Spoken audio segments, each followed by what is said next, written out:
अगर सब कुछ छोड़ देना ही संन्यास है तो क्या संसार से भाग जाना ही मुक्ति है? अगर कर्म ही बंधन है तो फिर भगवान अर्जुन को युद्ध करने के लिए क्यों कह रहे थे? और अगर मनुष्य प्रकृति के गुणों से ही चल रहा है तो फिर स्वतंत्रता कहाँ है? मतलब असली त्याग क्या है और वास्तव में छोड़ना किसे है?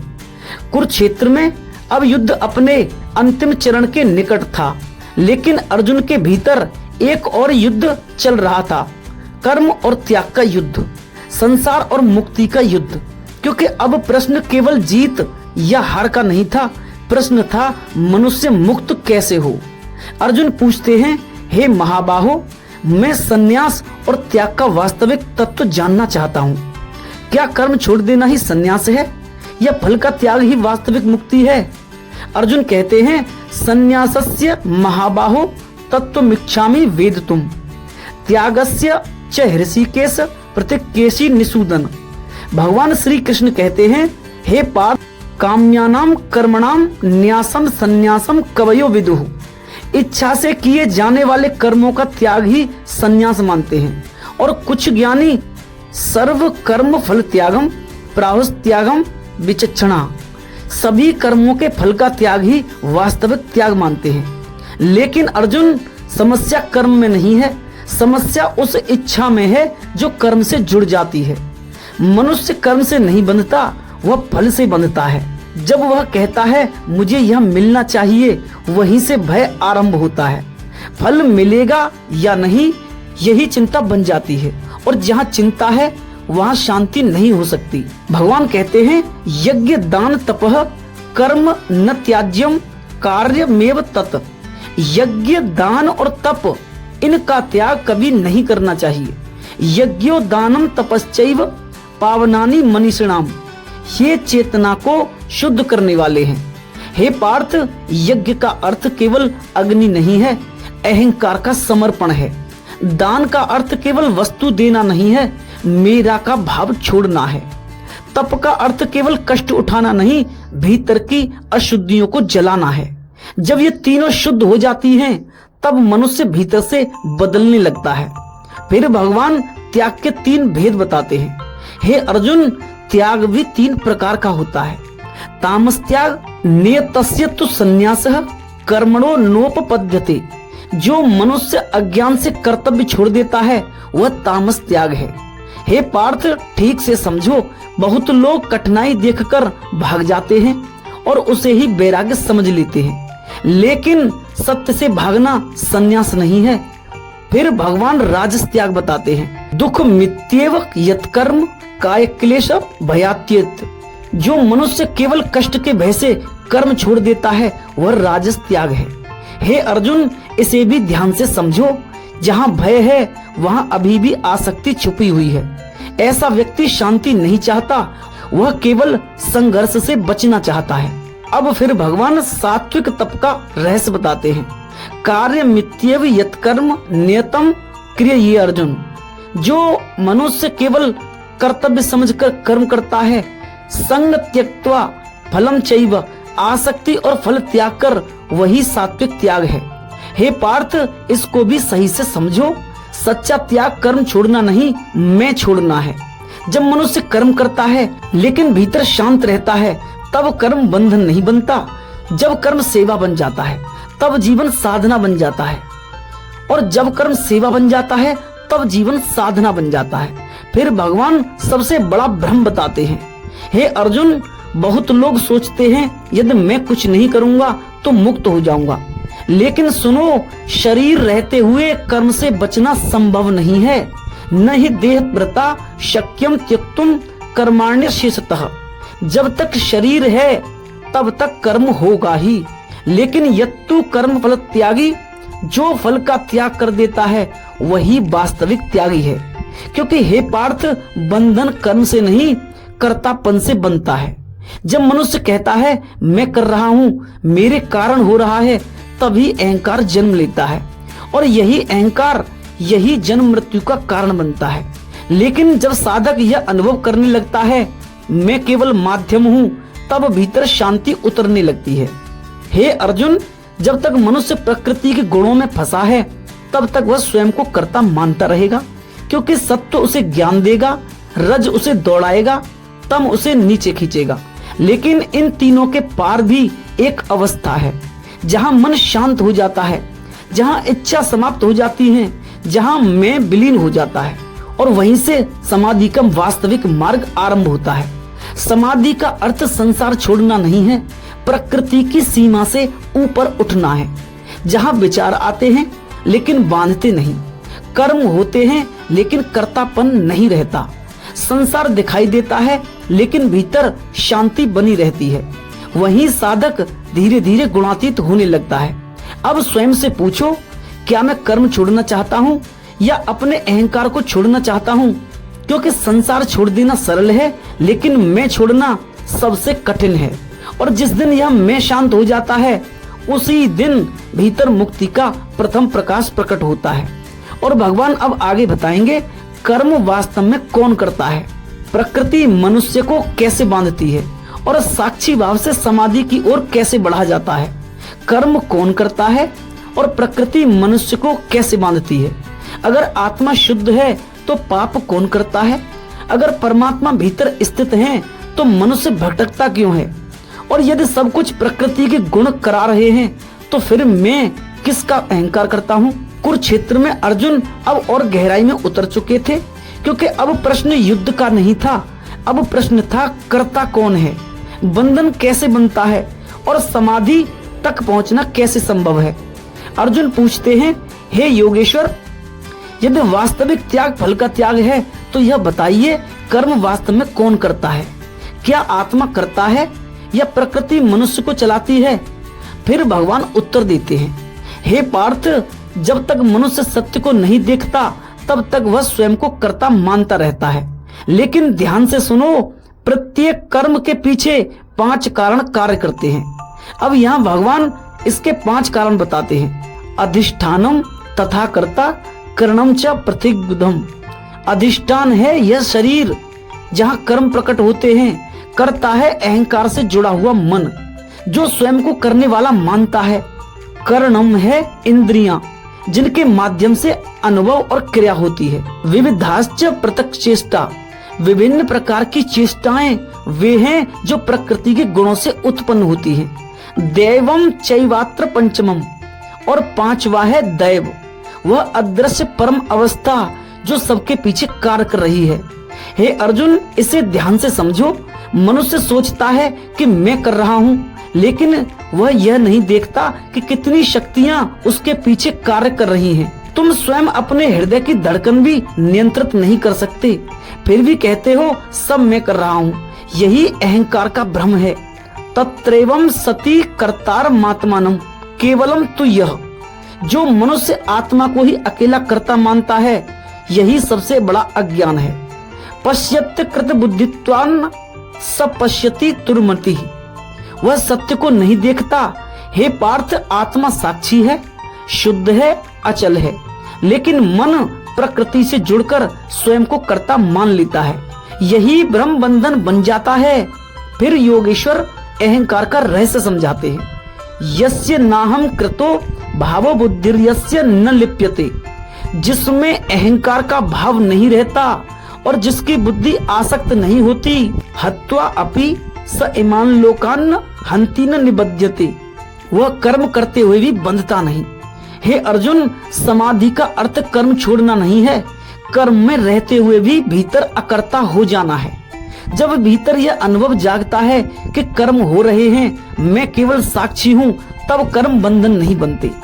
अब भगवान ज्ञान के 3 भेद बताते हैं। सर्वभूतेषु ये नैकम भावमव्य यमीक्षते, जो ज्ञान सब प्राणियों में एक ही अविनाशी तत्व को देखता है, वही सात्विक ज्ञान है। क्योंकि हे पार्थ, जब साधक हर प्राणी में उसी चेतना का अनुभव करता है, तब भेद मिटने लगते हैं। तब वह शरीर नहीं देखता, वह भीतर स्थित एक ही प्रकाश को अनुभव करता है। यही से करुणा जन्म लेती है। अब भगवान राजसी ज्ञान बताते हैं। पृथक्त्वेन तु यज्ञानम नाना भावन पृथक विधान, जो ज्ञान सबको अलग अलग देखता है वह राजसी है। ऐसा मनुष्य विभाजन में जीता है मैं और तू में जीता है। और फिर अब योगेश्वर तामसिक ज्ञान बताते हैं। जो बिना सत्य को समझे किसी सीमित वस्तु को ही संपूर्ण सत्य मान ले वह तामसी है। फिर भगवान कर्म के 3 भेद बताते हैं। नियतम संग रहित मराग द्वेषतः कृतम। जो कर्म आसक्ति और राग द्वेष से रहित हो वही सात्विक कर्म है। यत्तु कामेप्सुना कर्म साहंकारेण वा पुनः। जो कर्म इच्छा और अहंकार से प्रेरित हो वह राजसी है। अनुबंधम क्षयम हिंसा मनपेक्ष च पौरुषम। जो कर्म परिणाम सोचे बिना किया जाए वह राजसी है। फिर भगवान कर्ता के 3 भेद बताते हैं। मुक्त संगो नहमवादी धृत्युत्साह समन्वितः।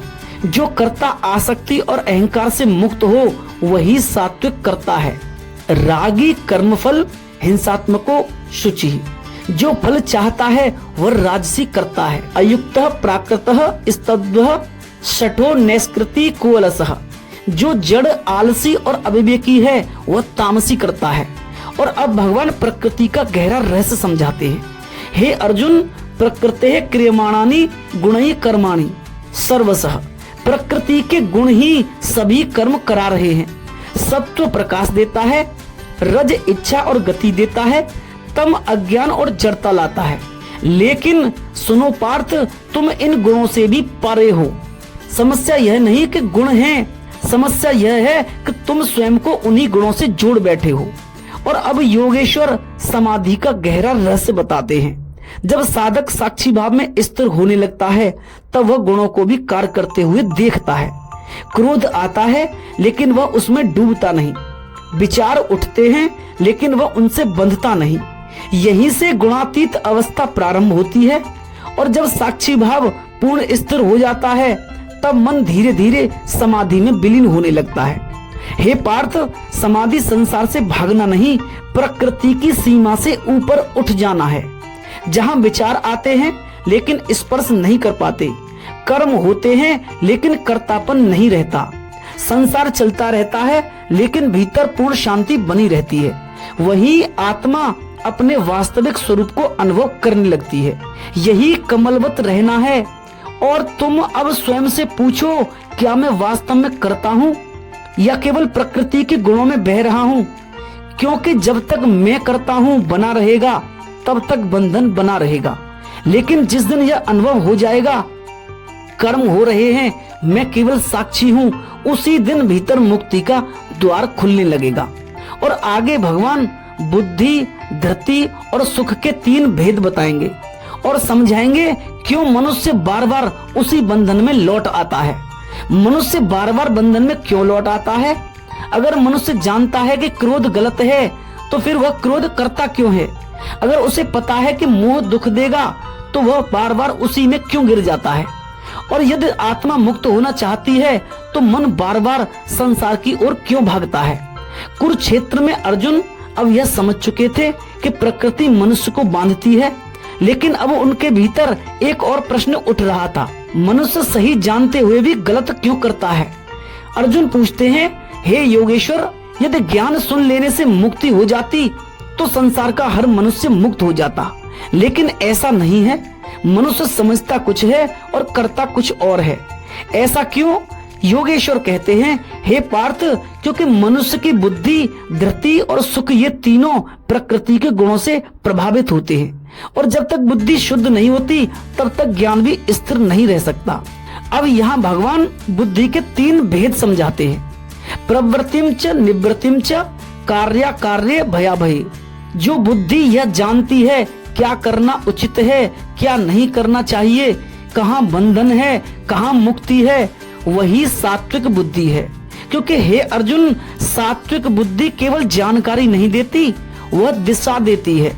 वह मनुष्य को भीतर से जगाती है ताकि वह क्षणिक सुख और शाश्वत शांति में भेद कर सके।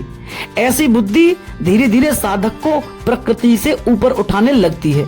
फिर भगवान राजसी बुद्धि बताते हैं, यया धर्मम धर्मम च कार्यम चाकार्यमेव च। जो बुद्धि धर्म और अधर्म को स्पष्ट रूप से नहीं पहचान पाती वह राजसी है। क्योंकि राजसी बुद्धि भ्रम में जीती है, वह सत्य नहीं खोजती, वह लाभ खोजती है। जहाँ स्वार्थ जुड़ जाता है वहाँ विवेक धीरे धीरे धुंधला होने लगता है। और अब योगेश्वर तामसी बुद्धि बताते हैं। अधर्मम धर्ममिति या मन्यते तमसाव्रता। जो बुद्धि अधर्म को ही धर्म समझने लगे वह तामसी है। हे अर्जुन, यही अज्ञान की सबसे खतरनाक अवस्था है। जब मनुष्य अंधकार में इतना डूब जाए कि उसे अंधकार ही प्रकाश लगने लगे, तब पतन प्रारंभ हो जाता है। अब अर्जुन धृति यानी आंतरिक स्थिरता का रहस्य पूछते हैं। हे प्रभु, मनुष्य कुछ समय साधना करता है, फिर संसार में लौट जाता है। भगवान कहते हैं, हे पार्थ, धृति भी 3 प्रकार की होती है। भगवान सात्विक धृति बताते हैं। धृत्या यया धार्यते मन प्राणेन्द्रिय क्रिया। जो धृति मन, प्राण और इंद्रियों को स्थिर रखे वही सात्विक है। हे अर्जुन, साधना केवल प्रेरणा से नहीं चलती, स्थिरता से चलती है। जब भीतर धृति जागती है तब मनुष्य कठिन समय में भी नहीं टूटता। वह ध्यान करता है, चाहे मन भागे, वह सत्य पर चलता है, चाहे संसार विरोध करे। यही धृति साधक को समाधि की ओर ले जाती है। फिर भगवान राजसी धृति बताते हैं। जो धृति केवल इच्छा, सफलता और भोग को पकड़े रखे वह राजसी है। क्योंकि हे पार्थ, राजसी धृति मनुष्य को दौड़ाती है, वह रोकना नहीं जानती, उसे हमेशा कुछ चाहिए। इसलिए राजसी मन कभी शांत नहीं होता। और फिर भगवान तामसी धृति बताते हैं। यया स्वप्नम भयम शोकम विषादम मदमेव च। जो धृति भय, शोक, आलस्य और मोह को पकड़े रखे वह तामसी है। हे अर्जुन, कुछ लोग दुख से भी आसक्त हो जाते हैं। वे बदलना नहीं चाहते क्योंकि अंधकार उनकी आदत बन चुका होता है। अर्जुन पूछते हैं, हे प्रभु, हर मनुष्य सुख चाहता है, फिर भी दुखी क्यों है? और अब भगवान सुख का रहस्य बताते हैं। योगेश्वर कहते हैं, हे पार्थ, सुख भी 3 प्रकार का होता है। यत् दग्रे विस्मिव परिणामे अमृतोपमम। जो प्रारंभ में कठिन लगे लेकिन अंत में अमृत समान हो जाए वही सात्विक सुख है। आत्म बुद्धि प्रसादजम। जो आत्मा की शांति से उत्पन्न हो वही सात्विक सुख है। हे अर्जुन, ध्यान कठिन लग सकता है, संयम कठिन लग सकता है, लेकिन धीरे धीरे वही भीतर अमृत बन जाता है, क्योंकि वह सुख बाहर से नहीं भीतर की शांति से जन्म लेता है। अब भगवान राजसी सुख बताते हैं। विषयेंद्रिय संयोगात। जो सुख इंद्रियों और विषयों के मिलने से उत्पन्न हो वह राजसी है। अग्रे अमृतोपमम परिणामे विषमेव। शुरुआत में अमृत जैसा लगता है लेकिन अंत में विष बन जाता है। क्योंकि हे पार्थ, इच्छाएं पहले आकर्षित करती हैं, फिर बांध लेती हैं। भोग पहले आनंद देता है, फिर खालीपन छोड़ जाता है। यही कारण है कि संसार का सुख स्थायी नहीं होता। और अब भगवान तामसी सुख बताते हैं। यदग्रे चानुबंधे च सुखम मोहनात्मना। जो सुख प्रारंभ और अंत दोनों में मोह पैदा करे वह तामसी है। निद्रा लस्य प्रमादोत्थम। जो आलस्य, निद्रा और प्रमाद से उत्पन्न हो, हे अर्जुन, तामसी सुख चेतना को नीचे गिराता है। वह मनुष्य को जागृत नहीं करता, धीरे धीरे उसे भीतर से जड़ बना देता है। अब भगवान सबसे गहरा संकेत देते हैं। प्रकृति से ऊपर उठने की समाधि का रहस्य बताते हैं। हे पार्थ, जब तक बुद्धि प्रकृति में उलझी है तब तक मनुष्य बार बार लौटेगा, लेकिन जब बुद्धि शुद्ध हो जाती है, धृति स्थिर हो जाती है और सुख भीतर से आने लगता है, तब साधक धीरे धीरे गुणों से ऊपर उठने लगता है। यही से समाधि का वास्तविक अनुभव प्रारंभ होता है, जहाँ मन शांत हो जाता है, इच्छाएं धीमी पड़ जाती हैं, भीतर साक्षी भाव स्थिर हो जाता है और पहली बार मनुष्य स्वयं को प्रकृति से अलग अनुभव करता है। और मित्रों, अब तुम स्वयं से पूछो, मेरी बुद्धि मुझे कहाँ ले जा रही है? मेरी धृति किसे पकड़े हुए है और मैं किस सुख के पीछे भाग रहा हूँ? क्या वह मुझे मुक्त करेगा? क्योंकि जो सुख शुरुआत में मीठा लगता है वही अंत में बंधन बन जाता है, लेकिन जो साधना शुरुआत में कठिन लगती है वही अंत में आत्मा को अमृत का अनुभव कराती है। और अब योगेश्वर आगे स्वभाव, वर्ण, स्वधर्म और ब्रह्म स्थिति का रहस्य बताएंगे और समझाएंगे मनुष्य अपने वास्तविक स्वरूप तक कैसे पहुंचता है। स्वभाव, स्वधर्म, ब्रह्म स्थिति का रहस्य।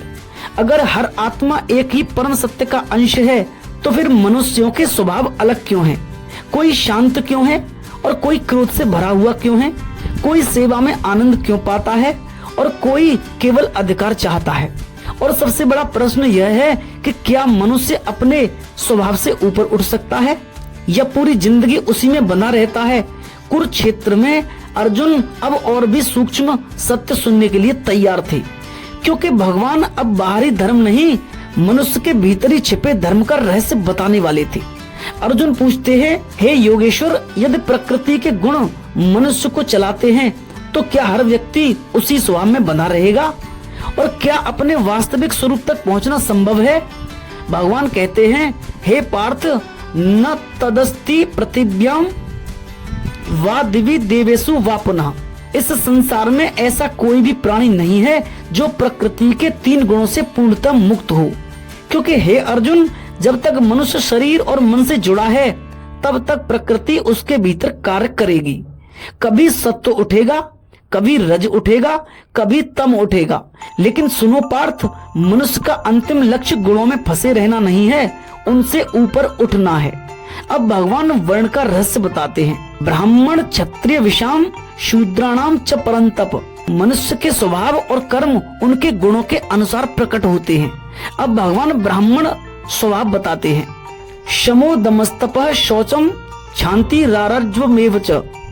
शम मन की शांति, दम इंद्रिय संयम, तप आत्मशुद्धि। शौच भीतर और बाहर की पवित्रता, शांति क्षमा, आर्जव सरलता, ज्ञानम विज्ञान मास्तिक्यम, ज्ञान अनुभव और परम सत्य में श्रद्धा। यही ब्राह्मण स्वभाव है। हे अर्जुन, ब्राह्मण जन्म से नहीं बनता, चेतना से बनता है। जहाँ मन सत्य की ओर मुड़ जाता है, जहाँ भीतर शांति की प्यास जागती है, वही ब्राह्मणत्व प्रकट होने लगता है। फिर भगवान क्षत्रिय स्वभाव बताते हैं। शौर्यम तेजो धृतिर दाक्ष्यम युद्धे चाप्य पलायनम। शौर्य साहस, तेज आंतरिक शक्ति, धृति स्थिरता, दानमीश्वर भावश्च रक्षण और नेतृत्व का भाव, यही क्षत्रिय स्वभाव है। हे पार्थ, क्षत्रिय वह नहीं जो केवल युद्ध करे, वास्तविक क्षत्रिय वह है जो अधर्म के सामने झुके नहीं, जो भीतर के भय से लड़े, जो सत्य के लिए खड़ा हो सके। अब भगवान वैश्य और शूद्र स्वभाव बताते हैं। कृषि गौर रक्ष वाणिज्यम पालन व्यवस्था और विनिमय, यह वैश्य स्वभाव है। परिचर्यात्मकम कर्म सेवा भाव शूद्र स्वभाव है। हे अर्जुन, यह ऊंच नीच नहीं, चेतना की अवस्थाएं हैं, क्योंकि हर साधक किसी न किसी स्तर से यात्रा शुरू करता है और अंततः सबको गुणों के पार जाना है। फिर अर्जुन स्वधर्म का रहस्य पूछते हैं। हे प्रभु, क्या दूसरे का श्रेष्ठ कर्म और धर्म अपनाना उचित है? योगेश्वर बताते हैं, श्रेयान स्वधर्मो विगुणः पर धर्मात्स्व नुष्ठितात। दूसरे के श्रेष्ठ धर्म से अपना साधारण स्वधर्म श्रेष्ठ है। हे अर्जुन, जब मनुष्य दूसरों जैसा बनने लगता है तब वह स्वयं से दूर हो जाता है। हर आत्मा की यात्रा अलग है, हर साधक का मार्ग अलग है, इसलिए तुलना छोड़ो, अपने सत्य को पहचानो। और कहते हैं, सहजम कर्म कौन्तेय सदोषमपि न त्यजेत। अपने स्वभावजन्य कर्म को दोष दिखाई देने पर भी नहीं छोड़ना चाहिए। सर्वारंभा हि दोषेण भूमे नाग्नि रिवावृता। जैसे अग्नि धुएं से ढकी होती है, वैसे ही प्रत्येक कर्म में कुछ न कुछ दोष होता है। हे पार्थ, पूर्णता बाहर नहीं मिलेगी, पहले भीतर शुद्धि लानी होगी। जो व्यक्ति हर परिस्थिति में केवल दोष ही खोजता है, वह कभी साधना में स्थिर नहीं हो पाएगा। अब भगवान साधना की अंतिम दिशा बताते हैं। ब्रह्म स्थिति की ओर यात्रा बढ़ती है। भगवान कहते हैं, असक्त बुद्धि सर्वत्र जितात्मा विगत स्पृह। जिसकी बुद्धि आसक्ति से मुक्त हो जाए, जिसने मन को जीत लिया हो, जिसकी इच्छाएं शांत हो गई हो, नैष्कर्म्य सिद्धिम पराम संन्यासे नाधिगच्छति, वह नैष्कर्म्य सिद्धि को प्राप्त होता है। हे अर्जुन, नैष्कर्म्य का अर्थ कर्म छोड़ना नहीं, कर्म में रहते हुए भी भीतर से अकर्ता हो जाना है। यहीं से ब्रह्म स्थिति की शुरुआत होती है। अब यहाँ भगवान समाधि का गहरा रहस्य समझाते हैं। बुद्धिया विशुद्धया युक्तो धृत्यात्मानं नियम्य च। शुद्ध बुद्धि, स्थिर धृति और संयमित मन साधक को भीतर की यात्रा पर ले जाते हैं। जब मनुष्य विषयों की पकड़ ढीली करने लगता है तब भीतर मौन प्रकट होने लगता है। विविक्त सेवी लघवाशी, एकांत संयम मिताहार, ध्यान योग परो नित्यम और निरंतर ध्यान साधक को धीरे धीरे प्रकृति की सीमा से ऊपर उठाने लगते हैं। हे पार्थ, जब मन पूरी तरह शांत होने लगता है तब गुणों की पकड़ कमजोर होने लगती है, सत्व भी पीछे छूटने लगता है, क्योंकि अब साधक प्रकाश को भी देख रहा है और पहली बार वह अनुभव करता है, मैं मन नहीं हूँ, मैं बुद्धि नहीं हूँ, मैं प्रकृति नहीं हूँ। यही समाधि का वास्तविक द्वार खुलता है, जहाँ विचार आते हैं लेकिन पकड़ नहीं पाते, संसार चलता है लेकिन भीतर मौन बना रहता है, शरीर कर्म करता है लेकिन आत्मा साक्षी बनी रहती है। यही प्रकृति से ऊपर उठने की समाधि है। अब स्वयं से पूछो, क्या मैं अपने वास्तविक स्वभाव को जानता हूँ या केवल संसार की अपेक्षाओं में जी रहा हूँ? क्योंकि जब तक मनुष्य स्वयं को नहीं पहचानता तब तक वह दूसरों की छाया बनकर जीता रहता है, लेकिन जिस दिन वह अपने भीतर के सत्य को पहचान लेता है उसी दिन उसकी यात्रा ब्रह्म स्थिति की ओर मुड़ जाती है। और अब भगवान आगे ब्रह्मभूत अवस्था, शुद्ध भक्ति और परम शांति का रहस्य बताएंगे, जहाँ साधक पहली बार पूर्ण स्वतंत्रता का अनुभव करता है। ब्रह्मभूत अवस्था, शुद्ध भक्ति और परम शांति का रहस्य। क्या सच में ऐसा संभव है कि मनुष्य संसार में रहते हुए भी भीतर से पूर्ण शांत हो जाए? क्या ऐसा संभव है कि इच्छाएं समाप्त हो जाएं, भय समाप्त हो जाए और मन पहली बार पूरी तरह मौन हो जाए? और क्या यही वह अवस्था है जहां साधक प्रकृति की सीमा से ऊपर उठकर परम चेतना का अनुभव करता है? कुरुक्षेत्र में अर्जुन अब केवल सुन ही नहीं रहे थे, उनका अंतकरण बदलने लगा था, क्योंकि भगवान अब उन्हें साधना का अंतिम अनुभव बताने वाले थे। अर्जुन पूछते हैं, हे योगेश्वर, जो साधक प्रकृति के गुणों से ऊपर उठने लगता है उसकी अवस्था कैसी होती है? वह परम शांति को कैसे प्राप्त करता है?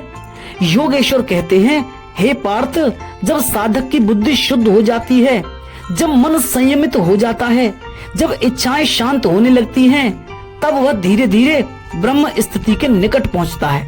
ब्रह्मभूतः प्रसन्नात्मा, जो ब्रह्म भाव को प्राप्त हो जाता है उसका आत्म भाव प्रसन्न हो जाता है। न सोचती न कांक्षति, न वह शोक करता है न इच्छा करता है। समः सर्वेषु भूतेषु, वह सब में एक ही चेतना को अनुभव करता है। मद भक्ति लभते पराम, और तभी वह मेरी परम भक्ति को प्राप्त होता है। यही ब्रह्मभूत अवस्था का रहस्य है, क्योंकि हे अर्जुन, जब तक मनुष्य इच्छाओं में जीता है तब तक उसका मन अशांत रहेगा। एक इच्छा पूरी हो जाए तो और इच्छा जन्म लेती है, इच्छा पूरी न हो तो दुख जन्म लेता है। लेकिन जब साधक भीतर पूर्ण होने लगता है तब मांग समाप्त होने लगती है, और जहाँ मांग समाप्त हो जाए वहीं शांति प्रकट होने लगती है। अब भगवान शोक इच्छा से मुक्ति का रहस्य बताते हैं। हे पार्थ, न सोचती इसका अर्थ है जो बीत गया उसके लिए भीतर टूटना समाप्त हो जाए। न कांक्षती अर्थात भविष्य को पकड़ने की बेचैनी समाप्त हो जाए। यही वर्तमान में स्थित होना है। फिर भगवान समदृष्टि का रहस्य बताते हैं। समः सर्वेषु भूतेषु, जो सब में उसी परम तत्व को देखता है। हे अर्जुन, जब तक मैं और तू का भेद है तब तक अहंकार जीवित है, लेकिन जब साधक सब में उसी चेतना को अनुभव करता है तब करुणा अपने आप जन्म लेती है। वह किसी से द्वेष नहीं करता, क्योंकि उसे हर प्राणी में वही प्रकाश दिखाई देने लगता है। फिर अर्जुन भक्ति का गहरा रहस्य पूछते हैं। हे प्रभु, क्या केवल ज्ञान से मुक्ति संभव है या भक्ति आवश्यक है? भगवान कहते हैं, भक्त्या माम भिजानाति, मुझे वास्तव में केवल भक्ति से जाना जा सकता है। यावान्यश्चास्मि तत्वतः, मैं जैसा वास्तव में हूँ उसका अनुभव भक्ति से ही होता है। हे पार्थ, ज्ञान मार्ग दिखाता है लेकिन भक्ति मिलन कराती है। ज्ञान से साधक समझता है मैं शरीर नहीं हूँ, लेकिन भक्ति में वह स्वयं को पूर्ण समर्पित कर देता है। ज्ञान में अभी देखने वाला बचा रहता है, लेकिन प्रेम में देखने वाला भी विलीन होने लगता है। यहीं से समाधि और गहरी होने लगती है। अब योगेश्वर कहते हैं, सर्व कर्माण्यपि सदा कुर्बाणो मध्यपाश्रयः। जो मनुष्य सभी कर्म करते हुए भी मेरा आश्रय लेता है, मत प्रसादा द्वाप्नोति शाश्वतम पदमव्ययम, वह मेरी कृपा से शाश्वत पद को प्राप्त करता है। हे अर्जुन, समाधि का अर्थ संसार छोड़ना नहीं है, परमात्मा में स्थित होकर संसार में जीना है, जहाँ कर्म चलते रहते हैं लेकिन भीतर मौन बना रहता है। यही कर्म योग की पूर्णता है। अब भगवान कहते हैं, चेतसा सर्व कर्माणि मयि सन्न्यस्य मत्परः। अपने सभी कर्म मुझे अर्पित कर दो, मुझे ही परम लक्ष्य मानकर करो। बुद्धि योग मुपाश्रित्य, और बुद्धि योग का आश्रय लेकर निरंतर मेरा चिंतन करो। हे पार्थ, समर्पण का अर्थ हार मान लेना नहीं है, अपने छोटे अहंकार को छोड़ देना है। जब तक साधक स्वयं को केंद्र में रखता है तब तक संघर्ष बना रहता है, लेकिन जब वह परम सत्य को केंद्र मान लेता है तब जीवन सहज होने लगता है। अब योगेश्वर अहंकार की अंतिम दीवार गिराने का रहस्य बताते हैं। अहंकार माश्रित्य न योत्स्य इति मन्यसे। यदि अहंकार के कारण तुम कहो कि मैं यह नहीं करूंगा तो यह भ्रम है। प्रकृति तुम्हें फिर भी कर्म में लगा देगी, क्योंकि हे अर्जुन, जब तक प्रकृति की पकड़ है तब तक भागना संभव नहीं है। मनुष्य बाहर से कर्म छोड़ सकता है, लेकिन भीतर की वृत्तियां उसे फिर उसी ओर खींच लेंगी। इसलिए दमन से मुक्ति नहीं मिलती, जागरूकता से मिलती है। और अब यह भी समझो, प्रकृति से ऊपर उठने की समाधि क्या है। जब साधक निरंतर साक्षी भाव में स्थिर होने लगता है तब धीरे धीरे मन शांत होने लगता है। इच्छाएं उठती हैं लेकिन पकड़ नहीं पाती, विचार उठते हैं लेकिन भीतर तरंग पैदा नहीं हो पाती। और एक क्षण ऐसा आता है जहां साधक पहली बार अनुभव करता है, मैं मन नहीं, मैं प्रकृति नहीं, मैं शुद्ध चेतना हूँ। यही ब्रह्मभूत अवस्था प्रकट होती है। और अब अर्जुन, समाधि का अंतिम अनुभव कैसे होता है यह पूछते हैं। भगवान कहते हैं, हे पार्थ, समाधि में संसार मिटता नहीं, मैं मिटने लगता है। जहाँ देखने वाला भी शांत हो जाए, जहाँ चाहने वाला भी विलीन हो जाए, केवल शुद्ध चेतना शेष रह जाए, वहीं परम शांति का अनुभव होता है। मित्रों, अब आप स्वयं से पूछो, क्या मैं अभी भी इच्छाओं में जी रहा हूँ, या मेरा सुख अभी भी संसार पर निर्भर है? क्योंकि जब तक मन बाहर से सुख मांगता रहेगा तब तक अशांति बनी रहेगी, लेकिन जिस दिन भीतर का स्रोत खुल जाएगा उसी दिन साधक ब्रह्मभूत अवस्था का अनुभव करने लगेगा। और अब भगवान गीता का अंतिम और सबसे गहरा रहस्य बताएंगे। सर्व धर्मान परित्यज्य मामेकम शरणम ब्रज। पूर्ण शरणागति, अंतिम समर्पण और मोक्ष का अंतिम रहस्य समझाएंगे। अगर मनुष्य पूरी जिंदगी धर्म खोजता रहे लेकिन स्वयं को ही न जान पाए तो क्या वह सच में मुक्त हो पाएगा? अगर ज्ञान भी अहंकार बन जाए तो फिर सत्य तक पहुंचना कैसे संभव है? और क्या ऐसा कोई अंतिम द्वार है जहां साधना भी समाप्त हो जाए, खोज भी समाप्त हो जाए और केवल परम शांति शेष रह जाए? कुरुक्षेत्र में अब सब कुछ शांत होने लगा था, क्योंकि भगवान अब अर्जुन को गीता का अंतिम रहस्य देने वाले थे। यह केवल उपदेश नहीं था, यह संपूर्ण जीवन का सार था। अर्जुन पूछते हैं, हे योगेश्वर, यदि साधना का अंतिम लक्ष्य परम सत्य को पाना है तो वह अंतिम कदम क्या है जिसके बाद मनुष्य पूर्ण मुक्त हो जाता है? योगेश्वर कहते हैं, हे पार्थ, अब मैं तुम्हें सबसे गुप्त ज्ञान बताता हूँ, क्योंकि तुम मेरे प्रिय भक्त हो। सर्वगुह्यतम भूयः शरणु में परमम वचः। सबसे गहरा रहस्य सुनो। अब योगेश्वर प्रेम और स्मरण का रहस्य बताते हैं। मन मना भव, अपना मन मुझ में स्थिर करो। मद भक्तो भव, मेरे भक्त बनो। मधाजी माम नमस्कुरु, मुझे ही अर्पण करो, मुझे ही नमस्कार करो। मामे वैस्यसी सत्यम ते, तब तुम निश्चित रूप से मुझे प्राप्त होोगे। हे अर्जुन, मनुष्य जहाँ अपना मन रखता है धीरे धीरे वैसा ही बन जाता है।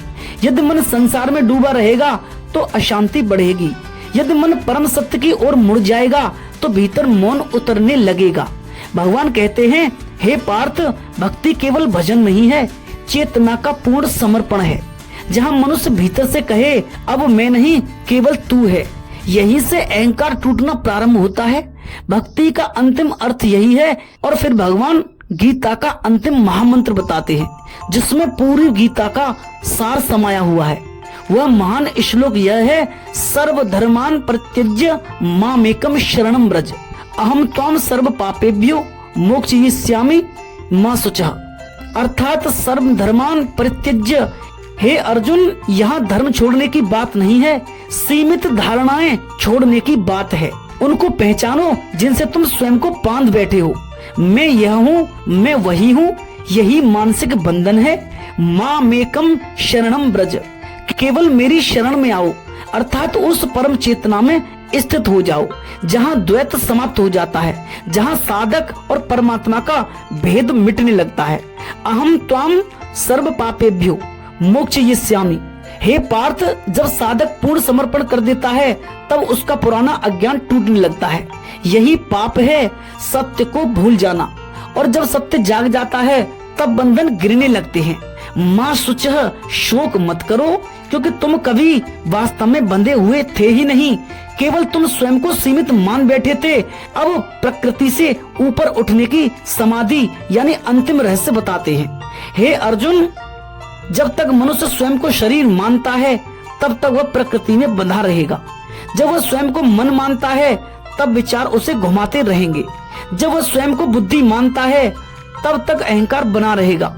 लेकिन जब साधक साक्षी में स्थिर हो जाता है तब पहली बार वह प्रकृति को अलग देखता है। विचार आते हैं लेकिन वह उनसे जुड़ता नहीं, भावनाएं उठती हैं लेकिन भीतर मौन बना रहता है। यहीं से गुणातीत अवस्था पूर्ण होने लगती है।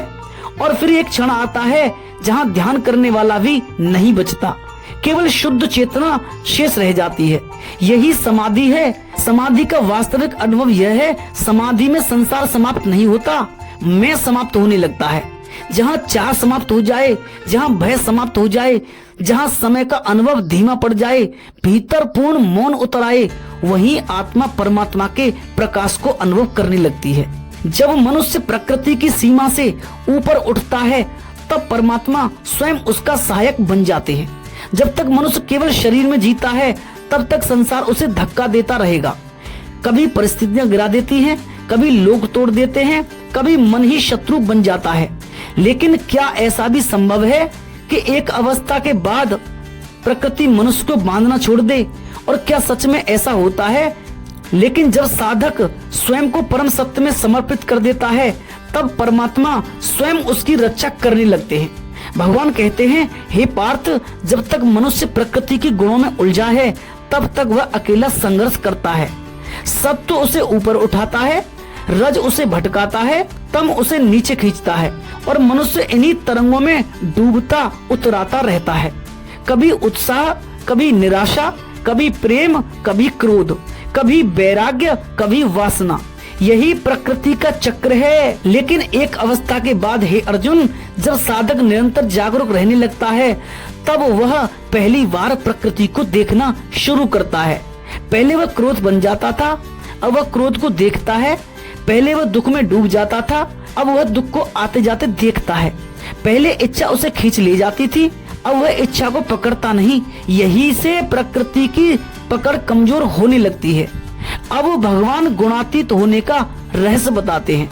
भगवान कहते हैं, जो साधक गुणों को कार्य करते हुए देखता है और स्वयं को उनसे अलग अनुभव करता है, वही गुणातीत होने लगता है। हे पार्थ, गुणातीत होने का अर्थ यह नहीं कि संसार छोड़ दिया जाए, बल्कि संसार के बीच रहकर भी भीतर से स्वतंत्र हो जाना। जहाँ प्रशंसा आए लेकिन अहंकार न उठे, अपमान आए लेकिन भीतर टूटन न हो, सुख आए लेकिन आसक्ति न बने, दुख आए लेकिन चेतना नीचे न गिरे। यही प्रकृति से ऊपर उठना है। और तब परमात्मा सहायक बनते हैं, उसके हिमाती बनते हैं। हे अर्जुन, जब तक मनुष्य अहंकार में जीता है तब तक वह स्वयं सब संभालना चाहता है। लेकिन जब वह पूर्ण समर्पण में प्रवेश करता है तब वह परम शक्ति उसके जीवन में कार्य करने लगती है। और यही कारण है कि कुछ साधकों के जीवन में अदृश्य संरक्षण दिखाई देता है। वे गिरते हैं लेकिन टूटते नहीं, वे अकेले होते हैं लेकिन भीतर सहारा महसूस करते हैं। वे कठिन परिस्थितियों से गुजरते हैं लेकिन भीतर कोई शक्ति उन्हें संभाले रहती है। अब भगवान परमात्मा की हिमायत का वास्तविक अर्थ बताते हैं। हे पार्थ, परमात्मा किसी पक्षपात से सहायता नहीं करते। वे उस चेतना में प्रकट होते हैं जो स्वयं को सत्य के लिए खोल देती है। जब साधक भीतर से कहता है अब मैं नहीं, जो हो तेरी इच्छा से हो, तब उसका छोटा अहंकार हटने लगता है और जहाँ अहंकार हटता है वहीं परम चेतना का प्रवाह शुरू होता है। योग क्षेमम वहाम्यम। हे अर्जुन, जब साधक पूर्ण विश्वास से परम सत्य में स्थित हो जाता है तब परमात्मा उसके योग और क्षेम का भार उठा लेते हैं। योग है जो आवश्यक है उसे जोड़ना, क्षेम है जो सत्य है उसकी रक्षा करना। इसका अर्थ केवल सांसारिक सुरक्षा नहीं है, भीतर की चेतना की रक्षा भी है। जब साधक गिरने लगता है भीतर से जागृति उसे उठा देती है। जब अंधकार घेरता है तब भीतर से प्रकाश पुकारने लगता है और समाधि में परम सहायता मिलती है। हे पार्थ, जब साधक ध्यान में गहरा उतरता है तब एक समय ऐसा आता है जहां उसका व्यक्तिगत प्रयास समाप्त होने लगता है। वह अनुभव करता है अब मैं ध्यान नहीं कर रहा, कोई और शक्ति भीतर कार्य कर रही है। यही परमात्मा की वास्तविक कृपा अनुभव होती है। समाधि में साधक अकेला नहीं पहुंचता, परम चेतना स्वयं उसे भीतर खींचती है। और जब मनुष्य प्रकृति की सीमा से ऊपर उठने लगता है तब संसार उसे पहले जैसा प्रभावित नहीं कर पाता, क्योंकि अब उसका केंद्र बाहर नहीं भीतर स्थापित हो चुका होता है। और तब परमात्मा केवल पूजा का विषय नहीं रहते, वे जीवित अनुभव बन जाते हैं, सहारा बन जाते हैं, भीतर की जीवित उपस्थिति बन जाते हैं। योगेश्वर कहते हैं, हे अर्जुन, जब तक तुम अकेले चलना चाहते हो तब तक संघर्ष रहेगा, लेकिन जिस दिन तुम पूर्ण समर्पण में प्रवेश कर जाओगे तब उसी दिन परम शक्ति तुम्हारे भीतर कार्य करना प्रारंभ कर देगी और तब प्रकृति तुम्हें बांध नहीं पाएगी, भय तुम्हें गिरा नहीं पाएगा, संसार तुम्हें तोड़ नहीं पाएगा, क्योंकि जहाँ अहंकार समाप्त होता है वहीं परमात्मा प्रकट होते हैं। और जहाँ परमात्मा प्रकट हो जाएं, वहाँ साधक कभी अकेला नहीं रहता। अब अर्जुन मौन थे, क्योंकि जो संशय उनके भीतर उठा था वह टूटने लगा था। अर्जुन कहते हैं, नष्टो मोह स्मृतिर लब्धा, मेरा मोह नष्ट हो गया। स्थितोस्मि गत संदेह, अब मैं स्थिर हूँ। करेस्य वचनम तब, मैं आपके वचनों का पालन करूंगा। यही अर्जुन का परिवर्तन हुआ, यही गीता का उद्देश्य था। अर्जुन को केवल युद्ध के लिए तैयार करना नहीं, उन्हें स्वयं से मिलाना। संजय को अंतिम अनुभव यह हुआ और अंत में संजय कहते हैं, जहाँ योगेश्वर श्री कृष्ण हैं और जहाँ अर्जुन जैसा जागृत साधक है वहीं विजय है, वही धर्म है, वही शांति है। और अब मित्रों, श्रीमद् भगवद गीता का संपूर्ण अंतिम सार समझो। भगवान श्री कृष्ण ने कहा कि हे अर्जुन, तुम शरीर नहीं हो, तुम मन नहीं हो, तुम प्रकृति नहीं हो और तुम वही शुद्ध चेतना हो जो सब में व्याप्त है।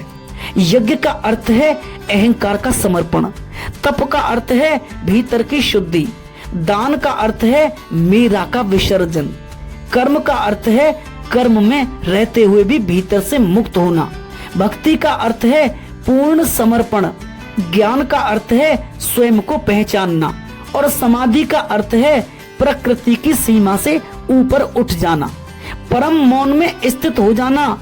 अगर आज भी मन अशांत है तो कारण संसार नहीं, स्वयं को भूल जाना है। अगर भय है तो कारण मृत्यु नहीं, शरीर से आ सकती है। अगर दुख है तो कारण परिस्थितियां नहीं, मैं का भ्रम है। लेकिन जिस दिन यह अनुभव जाग जाएगा कि मैं शुद्ध चेतना हूँ, सब उसी से है, सब उसी में है, तो फिर उसी दिन भीतर श्रीमद् भगवद गीता प्रकट हो जाएगी और तब जीवन संघर्ष नहीं लगेगा, संसार बंधन नहीं लगेगा, मृत्यु भय नहीं लगेगी, केवल शांति शेष रहेगी, केवल मौन शेष रहेगा, केवल वह परम सत्य शेष रहेगा। यही मोक्ष संन्यास योग का अंतिम रहस्य है। सभी मित्रों का इस दिव्य वाणी को सुनने के लिए बहुत बहुत धन्यवाद। जय श्री राधे कृष्ण।